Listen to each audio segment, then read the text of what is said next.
हमने power sharing के first part में हमने बेल्जियम की कहानी को पढ़ा था।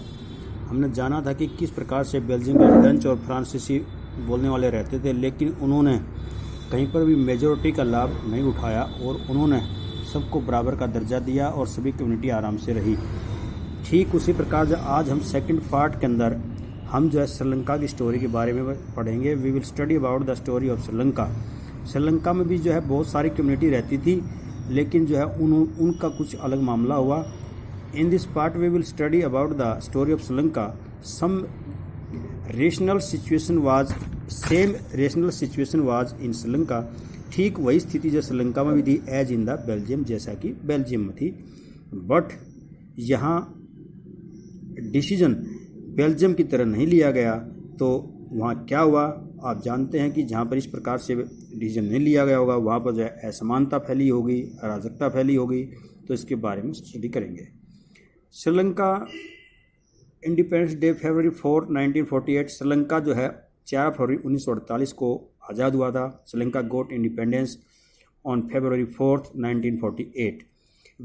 When Sri got freedom, population of Sri Lanka was about 2 crore. जब देश जो श्रीलंका जब जो आज़ाद हुआ, जब वहाँ की जनसंख्या लगभग 2 करोड़ थी। इसमें जो है जनसंख्या का अनुपात क्या था? 74% जो सिंघाला लोग थे, 18% तमिल थे और 8% क्रिश्चियन थे। जो 74 सिंघाला थे वो सिंघाला भाषा बोलते थे, 18% तमिल थे जो तमिल भाषा बोलते थे, और 18% जो क्रिश्चियन थे they speak both language Tamil and Sinhala. अब देखिए, लेकिन तमिल भी श्रीलंका में जो है 2 तरह के थे, श्रीलंका के तमिल और जो है इंडियाई तमिल। जो इंडियन तमिल थे वो जो 5% थे और जो श्रीलंका के तमिल थे वो 13% थे। ठीक है। अब ये बात उठती है कि इंडियन तमिल किसको कहा गया? इंडियन तमिल वो थे जो कॉलोनियल शासन के दौरान, कॉलोनियल रूल के समय जो है बाहर से श्रीलंका चले गए थे। किस लिए चले गए वो श्रीलंका?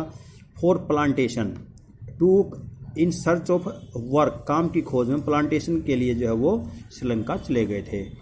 ठीक है। उन्होंने अपनी, अब श्रीलंका के अंदर सिंघालियों की जनसंख्या जो ज़्यादा थी वो 74% थे। तो उन्होंने अपनी बहुमत का फ़ायदा उठाते हुए कुछ ऐसे निर्णय लिए जो कि तमिलों के लिए नुकसानदायक थे, और उन्होंने अपनी सरकार बनाने की सोची। जो उनकी बहुमत था उसको सरकार में बदलने की कोशिश की।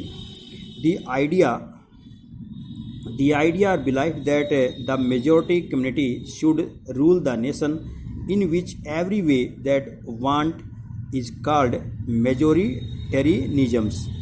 कि जो ऐसे विचार, ऐसे बिलाइफ जो कि मेजॉरिटी कम्युनिटी जैसे सिंघाला वो रूल कर सकती है अपने नेशन के अंदर अपनी इच्छा अनुसार।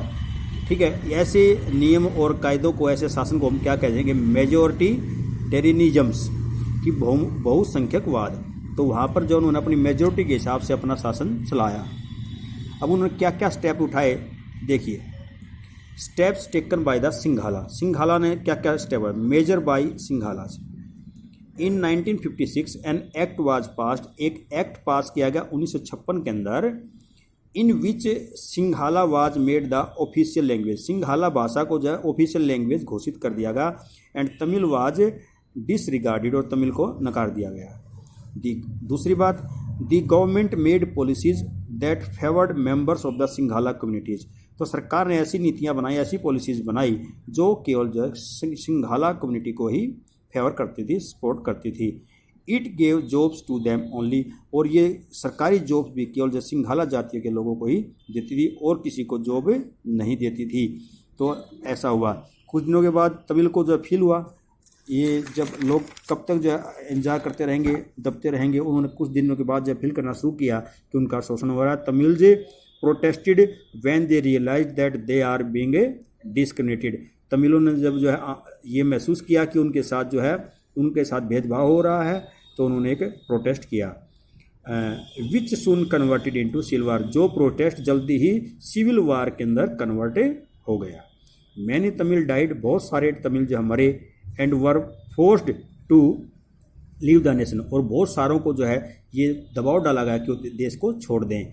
Citizenship to them was denied, और उनकी नागरिकता को भी जो है इनकार कर दिया गया by the new rules, new laws, नए कानून के द्वारा। इस प्रकार धीरे धीरे तमिल कम्युनिटी वहाँ से समाप्त हो गई और श्रीलंका सिंघाला ने जो है शासन किया। तो फिर इस प्रकार से the civil war affected social, economic and the cultural life of the Sri Lanka very badly. तो जो सिविल वार हुआ उसने श्रीलंका के जो है आर्थिक, सामाजिक और सांस्कृतिक जीवन को बहुत बुरी तरह से प्रभावित किया। इस प्रकार हम कह सकते हैं कि majoritarianisms can undermine the unity of the nation, कि बहुमत के आधार पर, बहुसंख्यावाद के आधार पर किया गया शासन जो है देश की एकता को ताक पे रख के ही किया जा सकता है, इससे देश में एकता स्थापित नहीं की जा सकती। इस प्रकार से हमने दोनों देशों की स्टोरी के द्वारा जाना कि वे बेल्जियम में किस प्रकार का शासन किया लागू किया गया, किस प्रकार की गवर्नमेंट आई, उन्हें सभी लोगों को एक सूत्र में बांधा, सभी को जो है एकात्मक रखा, सभी का प्रतिनिधित्व किया गया, सभी को बराबर प्रतिनिधित्व दिया गया, सभी मंत्री वगैरह जो है सबकी संख्या बराबर थी, सभी कम्युनिटी की, सभी कम्युनिटी मिलकर के नियम बनाती थी। लेकिन श्रीलंका में ठीक उसके विपरीत हुआ। श्रीलंका में सिंघाला ने शासन किया, बहुत सारे अत्याचार किए तमिलों के साथ, ठीक है, और उन्होंने जो है इस प्रकार की गवर्नमेंट बनाई कि वो केवल सिंघाला के बारे में सोचती थी। तो इस प्रकार से हमारा जो है दूसरा पार्ट भी जो है ख़त्म हुआ, और तीसरा पार्ट जो हम कल इसके बारे में बात करेंगे, forms of the power sharings. तो if you like the video then like my video and subscribe my channel. Okay, morning, bye.